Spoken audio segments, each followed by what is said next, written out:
আম্মু, মামা আমাকে পড়ানোর নাম করে আমার খালি পেটে আর আমার বুকের উপর হাত দেওয়ার চেষ্টা করে। কি বলিস এসব? বিশ্বাস করো আম্মু, মামার চরিত্র ভালো না।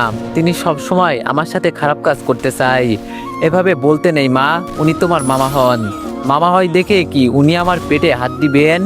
আর কেউ কি তার ভাগ্নিকে পড়ানোর নাম করে তার বুকের উপর হাত রাখবে? এমন মামা থাকার চেয়ে না থাকাই অনেক ভালো।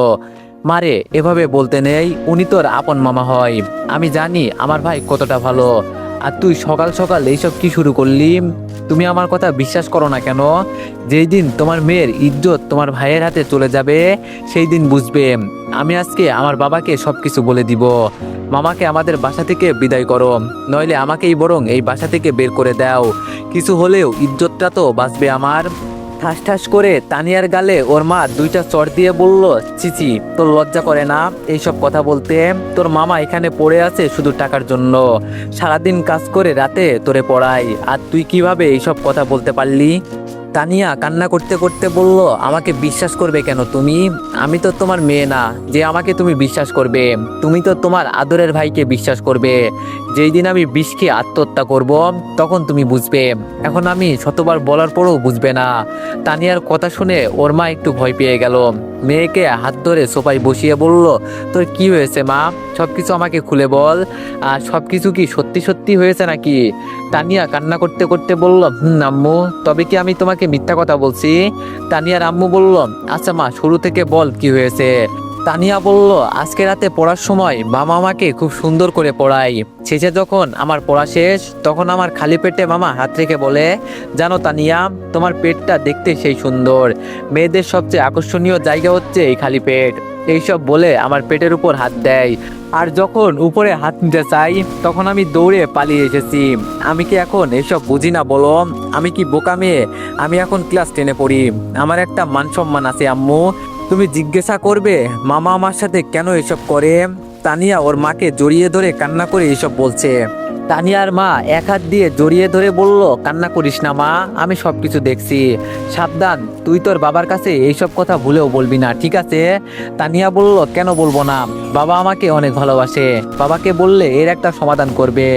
তানিয়ার আম্মু বলল, আমি বলছি তো, আমি সবকিছু দেখে নিব। তোর বাবাকে কিছু বলতে হবে না। এই মুহূর্তে দরজা ঠেলে তানিয়ার বাবা ভিতরে ঢুকলো। তানিয়ার বাবা তানিয়াকে কান্না করতে দেখে বলল, আমার মেয়ের কি হয়েছে যার কারণে এভাবে কান্না করছে?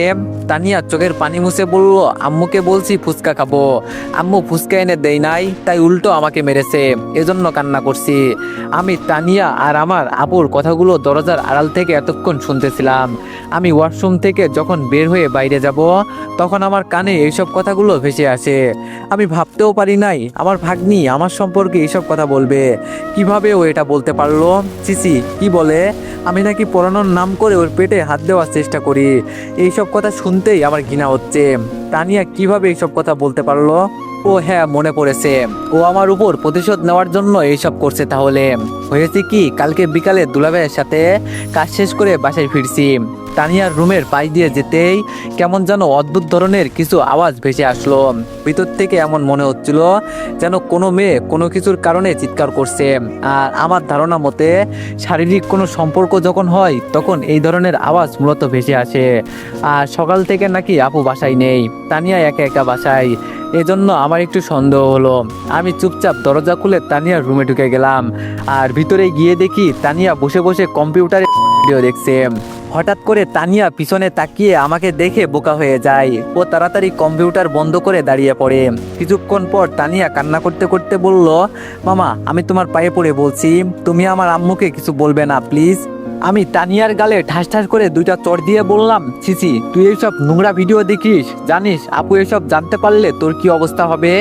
তানিয়া আমার পায়ের কাছে পড়ে আমাকে বলল, ভুল হয়ে গেছে মামা, আমি আর এইসব দেখবো না। আমি আমার আম্মুর কসম খেয়ে বলছি, আমি আর এইসব দেখবো না। আমাকে তুমি মাফ করে দাও প্লিজ, তুমি আম্মুকে কিছু বলবে না, ভুল হয়ে গেছে আমার। আমি তানিয়াকে তুলে ওর চেয়ারে বসিয়ে ওর চোখের পানি মুছে বললাম, এইসব দেখলে তোর কি কোনো লাভ হবে বল? বরং তোর আরও বেশি ক্ষতি হবে। হবে। তোর মতো এই বয়সটা আমারও ছিল, আমারও অনেক মন বলছিল এইসব দেখতে, কিন্তু আমি কি করেছি, নিজেকে নিজে কন্ট্রোল করেছি। তোরও নিজেকে কন্ট্রোল করতে হবে। যখন এইসব কথা মনে হবে তখন এটা চিন্তা করবি। আজকে আমার বাসায় কেউ নেই, আমি এইসব দেখছি, কিন্তু উপরে তো একজন আছে, তিনি সব কিছু দেখছেন। আর তুই তো জানিস মৃত্যুর স্বাদ সবাইকে গ্রহণ করতে হবে, আর সেই দিন তোর কোনো কিছুই গোপন থাকবে না। এইসব আর দেখিস না, তোর ব্রেনে সমস্যা হবে এইসব দেখলে। মনে থাকবে তো আমি কি বলছি? তানিয়া বলে মাথা নিচু করে আছে। আমি তানিয়ার কম্পিউটারের সামনে বসে বললাম পাসওয়ার্ড দে। তানিয়া বলল, মামা আমি ডিলিট করে দিব, কোনো সমস্যা নেই। আমি আবার বললাম, তোরে বলছি পাসওয়ার্ড দিতে, কিন্তু তানিয়া কোনোভাবেই আমাকে পাসওয়ার্ড দিতে রাজি নয়। শেষে উপায় না পেয়ে ঠাসিয়ে ওর গালে 2টা থাপ্পড় দিলাম, আরও কান্না করতে করতে কম্পিউটারের পাসওয়ার্ড দিয়ে দিল। ভিডিওগুলো ডিলিট করতেই দেখি তানিয়াকে অনেক ছেলে মেসেজ করেছে। মেসেজগুলো কেমন যেন অশ্লীল ভাষায় লেখা। আমি দাঁড়িয়ে বললাম, দাঁড়া, আজকে শুধু আপু আসুক, আমি সব কিছু বলছি। তোর এত বড় সাহস কিভাবে হয় এইসব করতে? তোর কলিজা দিন দিন বেড়ে যাচ্ছে। ভাবছিলি কেউ কিছু বলছে না দেখে তুই এইসব করবি? দাঁড়া, আজকে শুধু আপু আসুক। এই কথা বলে আমি আমার রুমে চলে গেলাম। আজকে পরিশ্রমটা একটু বেশিই করে ফেলেছি, শরীর অতিরিক্ত দুর্বল হয়ে গেছে, এজন্য হাত মুখ ধুয়ে ঘুমিয়ে গেলাম। আর সকালে উঠতেই এইসব শুনলাম। আমি ভাবতেও পারি নাই তানিয়া বানিয়ে বানিয়ে আমার সম্পর্কে এতগুলো মিথ্যা কথা বলবে। রাতে কিছু খাই নাই, এজন্য শরীরে শক্তি কমে গেছে। কি করব এখন বুঝতে পারছি না। আপুর বাসায় 3 বছর ধরে পড়ে আছি। দুলাভাইয়ের সাথে দোকানে কাজ করি, বিনিময়ে আপু বাবাকে টাকা দেয়, কিন্তু কত করে দেয় আমাকে এসব বলে না। আমাকে শুধু মাস শেষে 500 টাকা দেয় হাত খরচের। গরিব ঘরে জন্ম নিয়েছি, কষ্ট তো করতেই হবে, এজন্য সবসময় মাথা নিচু করে চলি। বাবা একা সংসার সামলাতে পারে না, এজন্য আমি কাজ করি। তবে আজকে তানিয়া আমার সম্পর্কে এসব কথা বলবে আমি কখনো ভাবতেও পারি নাই। ওরে আমি কত ভালোবাসি আরও। তবে আমার আপু আমাকে অনেক ভালোবাসে। একটা কথা কি, আমি ওর ভাই আর তানিয়া ওর নিজের মেয়ে। হয়তো আমাকে কিছুদিন পর এই বাসা থেকে বের হতে হবে, নইলে চুপচাপ আমাকে পালিয়ে যেতে হবে, এছাড়া আর কোনো উপায় নেই। হঠাৎ আপু ডেকে বলল, কিরে রিফাত, বাইরে আই, রাতে কিছু খাস নাই? আমি আপুর ডাক শুনে দরজা দিয়ে বের হলাম। টেবিলে বসে দুলাভাই আর তানিয়া বসে নাস্তা করছে। আমি আপুর সামনে গিয়ে বললাম, আপু খিদে নেই। রাতে আসার সময় বার্গার নিয়ে আসছিলাম। আপুর সাথে মিথ্যা কথা বললাম। আপু আমার হাত ধরে টেবিলে বসিয়ে বলল, নাটক কম করে টেবিলে বসে নাস্তা কর, এত কথা বলিস না। আর আমি জানি তুই রাতে কি খেয়েছিস। আমি আপুর কথা শুনে টেবিলে বসে পড়লাম। তবে তানিয়া শুধু বলল, জানো বাবা, আমি সেই দিন নাস্তা করতে দোকানে গিয়েছিলাম, 3টা রুটি সাথে 1 প্লেট ডাল খাওয়াতে আমার কাছ থেকে গুনে গুনে 40 টাকা নিয়েছিল। এখন তুমি বলো, দিনে যদি একজন মানুষ 40-50 টাকার নাস্তা করে, তাহলে সে মাসে কত টাকা খেলে এর কোনো হিসাব আছে বলো বাবা? দুলাভাই হাসি দিয়ে বলল, ওদের কাজই এটা, বুঝলে মা? তাছাড়া আমাদের খিদে লাগলে তো খেতেই হবে, শক্তি ছাড়া কাজ করা যাবে না। তানিয়া কাকে উদ্দেশ্য করে এই কথাটা বলল আমি খুব ভালো করেই বুঝেছি। আমি চুপচাপ নাস্তা শেষ করে রুমে চলে যাচ্ছি, তখন পিছন থেকে আপু ডাক দিয়ে বলল, রিফাত এই দিকে আয় তো একটু। আপুর ডাক শুনে একটু ভয় পেয়ে গেলাম। সকালে তানিয়া যে কথাগুলো বলল, না জানি আপু আমাকে কি করে। তবে আপু আমাকে এজন্য বিশ্বাস করে। আপু জানে আমি কতটা একটা ভালো ছেলে। আমি আপুর সামনে গিয়ে বললাম, আপু বল কি করতে হবে? আপু আমার হাতে একটা লিস্ট দিয়ে বলল, যা বাজার করে নিয়ে আয়। তানিয়া টেবিল থেকে উঠে আপুর হাত থেকে টাকাগুলো নিয়ে বলল, দাও তো আম্মু টাকাগুলো আমাকে, আমি গুনে দেখি এখানে কত টাকা আছে। দুলাভাই টেবিলে বসে থেকে বলল, বাজারে যাওয়ার কি দরকার, আমার কাছে দাও, আমি আমাদের দোকান থেকে তোমার ভাইকে দিয়ে পাঠাবো নি। আপু বলল, তার আর কোনো দরকার নেই, রিফাত তোরে যেটা বললাম সেটা কর। তানিয়া আমার হাতে টাকাগুলো দিয়ে বলল, মামা এখানে 5,000 টাকা আছে, সবগুলো একদম নতুন নোট, সাবধান হিসাবে কোনো ভুল যেন না হয়। দুলাভাই বলল, আরে আম্মু, মামার সাথে কেউ এভাবে কথা বলে? উত্তরে তানিয়া বলল, কেউ যদি আমার সাথে বাজে ব্যবহার করে আমি এভাবেই কথা বলি, শুধু হাতে মেরে দেখাই নাই, এটাই ভাগ্য মনে করো। আম্মুর কারণে বেঁচে আছে, নইলে কোন দিনই ঘাড় ধাক্কা দিয়ে বের করে দিতাম। আপু তানিয়াকে ধমক দিয়ে বলল, তোরে এইসব কথা বলতে বলেছি, আর কি সব উল্টাপাল্টা কথা বলিস তুই? রিফাত তুই বাজারে যা। আমি মাথা নিচু করে চুপচাপ বাইরে চলে গেলাম। আসলে এই মানুষ ঠিকই বলে, গরিব হয়ে জন্ম নেওয়াটা হয়তো পাপ। তবে আমি তো তানিয়াকে ভালো করতে চেষ্টা করছিলাম, কিন্তু ও যে আমার সাথে এইসব করবে আমি ভাবতেও পারি নাই। হঠাৎ ফোনটা টুংটুং করে বাজতে লাগলো। ফোনের স্ক্রিনে তানিয়ার বান্ধবী ঋতুর নাম্বারটা ভেসে আসে। এই মেয়ে আমাকে অনেক বিরক্ত করে।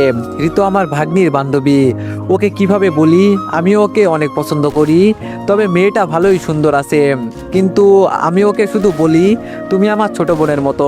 ফোনটা রিসিভ করে বললাম, ঋতু বলো, কি খবর তোমার? ঋতু বলল, আমার আবার কিসের খবর? আপনি তো আমাকে কলই দেন না। আমি বললাম, বিজি থাকি তো, কিভাবে কল দিব বলো। তো তোমার পড়াশোনা কেমন চলছে? ঋতু বলল, এত পড়াশোনা করে কি হবে বলেন, শেষে তো আপনাকেই বিয়ে করতে হবে।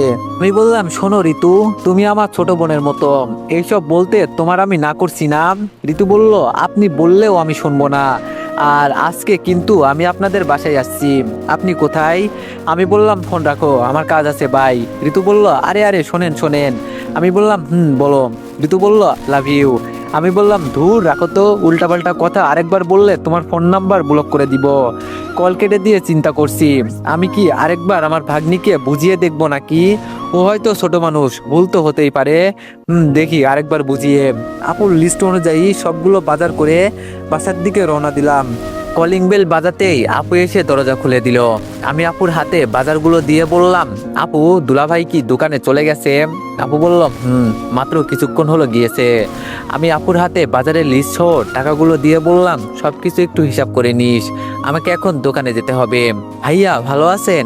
পিছনে তাকিয়ে দেখি তানিয়ার বান্ধবী ঋতু এসেছে। আমি বললাম, ভালো, তুমি ভালো আছো? ঋতু বলল, আমি আবার কিভাবে ভালো থাকি বলেন, আপনি তো আর আমার খোঁজ খবর নেন না। আমি বললাম, তোমার সাথে এত কথা বলার মতো সময় আমার নেই, আমাকে এখন দোকানে যেতে হবে, তুমি থাকো। ঋতু বলল, 5 মিনিট আপনার সাথে কিছু কথা ছিল। আমি বললাম, তাড়াতাড়ি বলো। ঋতু বলল, আপনার যদি করার এতই ইচ্ছে থাকে আমাকে বলতেন, আমি কি আপনাকে খুশি করতাম না? সারা রাত ভিডিও দেখে কি মজা পান, এর থেকে আমাকে বললে আমি আপনাকে অনেক খুশি করতাম। আমি তো সব সময় আপনার জন্য তৈরি আছি। আমি বললাম, এই মেয়ে, তোমার মাথা খারাপ হয়ে গেছে? কি সব উল্টাপাল্টা কথা বলছো? ঠাসিয়ে কি গালের মাঝে 2টা চড় দিতে হবে? মাথাটা কি গেছে নাকি তোমার? ঋতু ঠোঁটে কামড় দিয়ে বলল, রুমে আসেন, খেলা দেখাই। আমি রাগে চোখ লাল করে বললাম, আর একবার যদি তুমি আমার সামনে পড়ো তাহলে তোমার খবর আছে। কেন মামা, ওকে তুমি কি করবে? মারবে নাকি তুমি? আরো মিথ্যা কি বলেছে? আপনি তো সারা রাত বসে বসে ভিডিও দেখেন, আমরা বললেই দোষ। আর ঋতু ভুল কি বলেছে? ও আপনাকে ভালো পথে আনতে চাই। আপনি তো দিন দিন খারাপ হয়ে যাচ্ছেন। ও তো আপনাকে পছন্দ করে, আপনাকে খুশি করার জন্য এইসব করতেই পারে। আমি তানিয়ার দিকে তাকিয়ে বললাম, তোমাকে আমার ভাগ্নি বলতেও ঘৃণা হচ্ছে জানো। আমার সম্পর্কে এতগুলো মিথ্যা কথা বলতে পারলে তুমি? সিসি, আমি চাইছিলাম তোমাকে ভালো করতে, কিন্তু তুমি, দূর, আমি কাকে কি বলছি। আমি আর কিছু না বলে দরজা দিয়ে বের হতে লাগলাম। পেছন থেকে ঋতু ডাক দিয়ে বলল, আসার সময় 1 প্যাকেট নিয়ে আসবেন আমাদের সেফটির জন্য। আমি এইসব কথা কানে না দিয়ে দরজা দিয়ে বের হয়ে গেলাম। আমি সবকিছু বুঝতে পারছি। ঋতুকে আমার সম্পর্কে তানিয়া উল্টাপাল্টা কথা বুঝিয়েছে। কি যে আমি করব এখন এটাই বুঝতে পারছি না। আজকে রাগের জন্য কিছু খেয়েও আসতে পারি নাই, তবে আজকে সকাল সকাল দোকানে চলে গেলাম। দুলাভাই আমাকে দেখেই বুঝে গেছে আজকে যে আমি কিছুই খাই নাই। কাজ করতে করতে হঠাৎ দুলাভাই প্রশ্ন করলো, তা রিফাত, তুমি না সেনাবাহিনীতে আবেদন করেছিলে, তো কি হলো বললে না তো? আমি বললাম, এই তো দুলাভাই, সামনে মাঠ আছে, দোয়া করিয়েন। দুলাভাই বলল, ও আচ্ছা, রিফাত তুমি বরং আজকে চলে যাও, আজকে তো এত বেশি চাপ নেই, আমি সামলে নিতে পারবো। আমি বললাম, শরীরটা আজকে একটু খারাপ লাগছে, তাহলে গেলাম আমি দুলাভাইকে বলে আমি দোকান থেকে বের হয়ে গেলাম। বাসার দিকে যেতে যেতে প্রায় অনেকটাই সময় চলে গেছে। দরজার কাছে যেতেই শুনি ভিতর থেকে ঋতু বলছে, জানেন আন্টি, আপনার ভাইয়ের সাথে আমার 1 বছরের সম্পর্ক। এই 1 বছরে ওর সাথে এমন কোনো কাজ নাই যে আমি করি নাই। আপনার মনে আছে আন্টি, রিফাত বাড়ি যাবে বলে 2 দিন ছুটি নিয়েছিল, ও বাড়িতে যায় নাই, বরং আমাকে নিয়ে কক্সবাজারে ঘুরতে গিয়েছিল। আমি বলেছিলাম আমাদের বাচ্চা হলে সবাই আমাদের সুন্দর করে মেনে নিবে, কিন্তু ও আমাকে পিল খেতে বলে। দরজার বাইরে থেকে এই কথাগুলো শুনে আমি তো একদম বোকা হয়ে গেলাম। এইরকম একটা পিচ্চি মেয়ে এইসব কথা বলতে পারছে? সিসি, না না, অনেক হয়েছে, আর এইসব সহ্য করতে পারবো না। আমি দরজা ঢেলে ভিতরে চলে গেলাম। আমাকে দেখে ঋতু আর তানিয়া চোখ বড় বড় হয়ে গেল। ওরা হয়তো ভাবতেও পারে নাই আমি এত তাড়াতাড়ি বাসায় চলে আসবো। আপুর হাতে ফুচকাগুলো দিয়ে ঋতুকে বললাম, তোমার সাথে আমার 1 বছরের সম্পর্ক না, আমরা এক বিছানায় অনেকদিন ছিলাম না। আমি প্যান্ট থেকে বেল খুলে বললাম, তো এখন রুমে চলো, আজকে এখানেই রুম শেয়ার করব। ঋতু হাত ধরে বললাম চলো। আপু আমাকে চড় দিয়ে বলল, চিচি রিফাত, এটা কোন ধরনের বিয়াদুপি? আমি আপুকে বললাম, তুই চুপ থাক, আমিও আজকে দেখতে চাই এই মেয়ের কত বড় কলিজা হয়েছে যে আমার সাথে বাজে কাজ করতে চাই। আমার কথা শুনে ঋতু কান্না করতে লাগলো। এবার আমি ঋতুর হাত ছেড়ে দিয়ে বললাম, আমার সম্পর্কে এগুলো মিথ্যা বলার সাহস তোমাকে কে দিয়েছে? তোমার সাথে আমার 1 বছরের সম্পর্ক, কেন মিথ্যা কথা বললে? কি চাও তুমি আমার কাছে? এবার আপু বলল, ঋতু তাহলে এগুলো মিথ্যা কথা বলছো? আমি ঋতুকে ধমক দিয়ে বললাম, কি হলো বলো না কেন, তুমি সত্যি কথা বলছো নাকি মিথ্যা কথা বলছো? ঋতু ভয়ে ভয়ে বলেই দিল, আসলে আন্টি সরি, আমার ভুল হয়ে গেছে, আমি মিথ্যা কথা বলছিলাম। এবার আমি তানিয়ার দিকে চোখ ঘুরিয়ে তাকিয়ে বললাম, তোর সাহস হয়েছে খুব না, কিছু বলছি না দেখে তুই মাথায় উঠে নাচবি? আমি আপুর হাত ধরে তানিয়াকে নিয়ে আপুর রুমের কম্পিউটারের সামনে বসিয়ে পাসওয়ার্ড দিয়ে বললাম, মেসেঞ্জারে ঢুকে একটু চেক কর। আপু আমার কথা মতো তাই করলো, আর সব দেখে আপু রাগে ফুলতে লাগলো। আমি আপুর দিকে তাকিয়ে বললাম, তোর মেয়ে এতটা খারাপ হয়ে গেছে যে তুই বাসার বাইরে যাওয়ার পর ও বসে বসে কম্পিউটারে ভিডিও দেখে। আর সেই দিন আমি এইসব দেখে ফেলেছিলাম বলে আমার নামে উল্টাপাল্টা মিথ্যা কথা বানিয়ে বলছে। আর এখন ঋতুকে এখানে নিয়ে আসছে আমার সাথে মিথ্যা অভিনয় করতে, যাতে তুই বিশ্বাস করিস আমি খারাপ ছেলে। আপু দাঁড়িয়ে লম্বা আর মোটা একটা লাঠি নিয়ে আসলো তানিয়াকে মারতে। আমি তানিয়াকে ধরে কোনো মতো আমার রুমে নিয়ে গেলাম, নইলে আজকে আপু ওরে মেরেই ফেলতো। আপু বাইরে সোফায় বসে একা একা কান্না করছে। তানিয়া কান্না করতে করতে আমাকে বলল, মামুর বাচ্চা, তোরে যদি এই বাসা থেকে বিদায় না করতে পারি, আমার নাম তানিয়া না, তোর জন্য আম্মু আমাকে আজকে মারতে চেয়েছিল। আমি তানিয়াকে ছেড়ে বিছানার উপর বসে বললাম, আমাকে তোমার বিদায় করতে হবে না, খুব তাড়াতাড়ি আমি তোমাদের বাসা থেকে বিদায় হয়ে চলে যাব। ঋতু ওকে ওর রুমে নিয়ে যাও। আমি রুম থেকে বের হয়ে আপুর কাছে গেলাম, আপুর পাশে বসে বললাম, এই বয়সে এইসব একটু একটু হয়েই থাকে, বাদ দে। তবে দোষটা তো অন্য কারো নয়, দোষটা হলো তোর। তুই কেন ওকে এভাবে একা একা ছেড়ে দিস? আজকে যদি ওর উপর একটু নজর রাখতি তাহলে আর এইসব হতো না। আমি তো তোরে সবসময় বলি, মেয়েটা হলো তোর, তোর ভালো মন্দ দেখার দায়িত্ব তোর, কিন্তু তুই তো আর আমার কথা শুনিস না। হঠাৎ ঋতু তানিয়াকে নিয়ে এসে আপুকে বলল, আন্টি আমি বরং তানিয়াকে আমার সাথে নিয়ে যাই। আমি ঋতুর দিকে তাকিয়ে বললাম, এই মেয়ে তুমি কোথা থেকে এসেছো? এখানে তোমার দরদ দেখাতে হবে না। আর তানিয়া তুই তোর রুমে যা, আর তুমি এখানে আসো। তানিয়া কান্না করতে করতে ওর রুমে চলে গেল। ঋতু আমার কাছে দাঁড়িয়ে বলল, আমি বাসায় চলে যাই ভাইয়া। আমি ঋতুর দিকে তাকিয়ে বললাম, আর যদি আমি তোমার আশেপাশে তানিয়াকে দেখি তাহলে তোমার খবর আছে। ঋতু কান্না করতে করতে বলল, আমার এখানে কোনো দোষ নাই ভাইয়া, আমাকে তানিয়া এসব করতে বলেছে। আপু দাঁড়িয়ে আমাকে বলল, তুই আমাদের মা মেয়ের মাঝে আসবি না একদম, আজ করে আমি খাইছি। আমি তাড়াতাড়ি দুলাভাইকে কল দিয়ে বললাম, আপনি তাড়াতাড়ি বাসায় আসেন, নইলে আপনি আর আপনার মেয়েকে ফেরত পাবেন না। আপু তানিয়ার রুমে গিয়ে দরজা লাগিয়ে দিল। আমি এখন ভালো করেই বুঝতে পারছি আজকে আপু কি করতে পারে। আমার আপু এভাবে ভালো ঠিকই, কিন্তু ওর রাগ হলে সবকিছু একদম ভেঙে তছনছ করে দেয়। এবার আমি ঋতুর দিকে তাকিয়ে বললাম, আজকে তুমি তোমার বান্ধবীর জন্য অপমানিত হলে না বলো? এমন বান্ধবী রেখে লাভ আছে বলো? ঋতু উল্টা রেগে গিয়ে বলল, ওই মিয়া আপনি কোনো কথা বলবেন না, আপনার জন্য আজকে এইসব হয়েছে, আপনাকে আমার দেখার আছে। আমি বললাম, ও মা তাই নাকি? তা কি করবে, আমাকে মারবে নাকি আমাকে বিয়ে করবে? ঋতু বলল, আপনাকে তো আমি ছাড়বো না। আমি ঋতুর হাত ধরে নিচে বসিয়ে বললাম, এখানে তো কেউ নেই, আগের কথাগুলো কি সত্যি করে দিব নাকি? হঠাৎ দুলাভাই ভিতরে ঢুকে আমার কাছে এসে বলল, কি হয়েছে রিফাত? আমি বললাম, আগে আপনি আপনার মেয়েকে বাঁচান, গিয়ে দেখেন আপু হয়তো তানিয়াকে মারছে। দুলাভাই দৌড়ে রুমের কাছে ছুটে গেল। আমি এবার ঋতুর দিকে তাকিয়ে দাঁত কামড়ে বললাম, দোকান থেকে কি প্যাকেট নিয়ে আসবো নাকি? না তার থেকে বরং চলো কক্সবাজারে যাই, ভালো আনন্দ করতে পারবো, কি বলো? ঋতু বলল, এটা কিন্তু আপনার এলাকা না, আমার সাথে পাঙ্গা নিবেন না, নইলে আপনার খুব খারাপ অবস্থা করে দিব। এখানকার চেয়ারম্যানের ছেলে কিন্তু আমার পিছনে ঘোরে। আমি বললাম, ওমা তাই নাকি? তোমার তাহলে এত পাওয়ার, আর আমি এটাই জানি না। আমি ঋতুর ঠোঁট ধরে আমার ঠোঁটে লাগিয়ে দিলাম, হালকা করে একটা কিস করলাম ওকে। কিছুক্ষণ পর ওকে ছেড়ে দিয়ে বললাম, আমি তোমার সাথে খারাপ কিছু করতে চাই নাই, কিন্তু তুমি আমাকে এমন কিছু করতে বাধ্য করলে, এখন যা পারো তাই করতে পারো, যাও। ঋতু কান্না করতে করতে বাইরে চলে গেল। মনে মনে বললাম, এই কাজটা কি আমি ঠিক করেছি?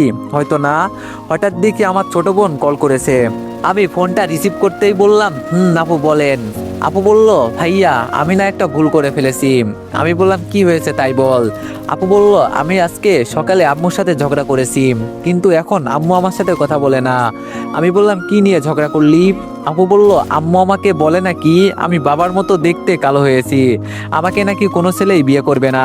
আমি আমার ছোট বোনের মায়ের কথা শুনে হাসতে হাসতে বললাম, এই নিয়ে তোর আম্মুর সাথে ঝগড়া করতে হয়? কি যে বলবো তোরে আমি। ভাই বলল, তুই আমাকে নিয়ে মজা করছিস ভাইয়া। আমি বললাম, আচ্ছা সরি সরি আপু, আর বলবো না, হয়েছে? মাই বলল, হয়েছে। এখন আমার আপুর কাছে দে তো, আপুর সাথে কথা আছে। আমি বললাম, আপু এখানে নাই, ভিতরে আছে, পরে কল দিবনি। ভাই বলল, আচ্ছা তুই আসবি কবে? আমি বললাম, এই হয়তো সবকিছু ছেড়ে চলে আসতে হবে, মনে হয় এখানে বেশি দিন চাকরি করা যাবে না। ভাই বলল, ভাইয়া আম্মু আর বাবা মিলে মাঝে মধ্যে দেখি তোর বিয়ে নিয়ে আলোচনা করে। আমি বললাম, এত তাড়াতাড়ি বিয়ে করে আমি কি করব? ভাই বলল, এত তাড়াতাড়ি বিয়ে হচ্ছে বড় কথা এটা না, বড় কথা হলো আমাদের চাচাতো বোন আছে না, যে একবার ওই ছেলের সাথে ধরা খেয়ে বিদেশে চলে গেছে, শুনছি তার সাথেই নাকি তোর বিয়ে দিবে বলেছে। আমি বললাম, কি? সিসি, বাবা মা বললেই আমি কি ওই মেয়েকে বিয়ে করব বলে তোর মনে হয়? হঠাৎ দেখি দুলাভাই তানিয়াকে নিয়ে রুম থেকে বের হলো। তো এভরিওয়ান, নিউ গল্প কেমন হয়েছে সবাই একটু কমেন্টে জানাবেন। আর যদি গল্পটি ভালো লেগে থাকে তাইলে এই গল্পের নেক্সট পার্টের জন্য সবাই একটু বেশি বেশি লাইক আর কমেন্ট করে দিয়েন। ধন্যবাদ।